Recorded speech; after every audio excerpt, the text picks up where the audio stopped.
You ever been in a situation where you're trying to influence, persuade, or sell something to somebody and they just are so resistant to everything you tell them? It's like no matter what comes out of your mouth, it just doesn't seem to be doing the trick, and it's like you just cannot get through to this person. It's like whatever you say to them seems to be the wrong thing.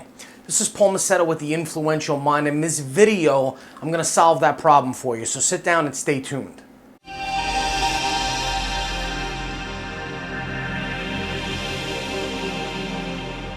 So what I want to share with you in this video plays off of my GRIPS method. And if you don't know what that is, you can watch the video on it up there just by clicking the link.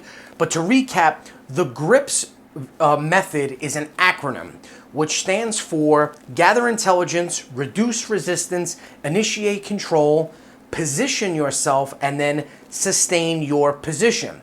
Now, I've been studying influence, persuasion, psychology, salesmanship for the past 15 years. And people ask me all the time if there's one single solution, if there's one thing that they can use that in terms of human communication will influence, persuade, and close someone all the time. And the answer is no. There isn't, because we're dealing with human communication, and both of those things involve a lot of different variables, which means that there's no one-size-fits-all solution.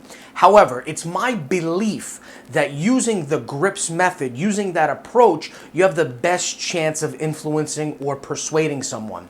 And if you're failing at influencing or persuading someone, chances are that you either have a blind spot or you're missing something in part of that equation. So today what I want to talk to you about is the second part of the equation, which is reducing resistance. Because a lot of times when you talk to somebody, you're going to encounter resistance from them, whether it's on a conscious or a subconscious level. Now, a lot of times you might be thinking that the person's just purposely being resistant or just like trying to be a pain in the just to be difficult with you.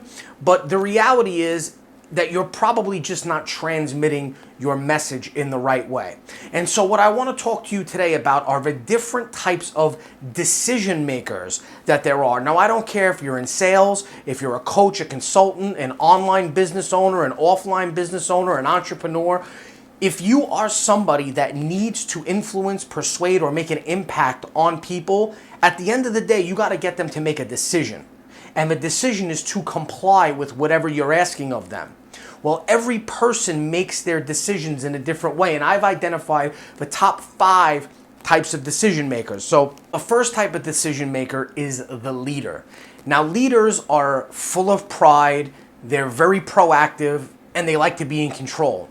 What they fear on a very large scale is failure, because they don't want to have to face the music if they fail, because once you take on the role as the leader, that ultimately means that all the glory is yours if you win, but you also have to take the heat if you lose. So it's important that when you present to a leader, you have to make sure that you're minimizing the perceived risk as much as possible. And then the second thing is you got to make them feel like they are in control of the entire situation, of the entire interaction with you. Because the moment they feel like they've lost control, they're going to be too worried about regaining it. And in the process, they're going to start building their resistance, which is exactly what you don't want. The second type of decision maker is the thinker. Thinkers love to scrutinize. They love to analyze. They love to weigh things. So it's very important that when you present to a thinker, you have to come with them with data, facts, and if possible, information that's quantitative. Because when you bring that kind of data and when you present that kind of data to them, it makes them feel like you're on the same page as them, and that lowers their resistance. The next type of decision maker is the skeptic. And as the name would imply, skeptics are very skeptical people. They're very suspicious people.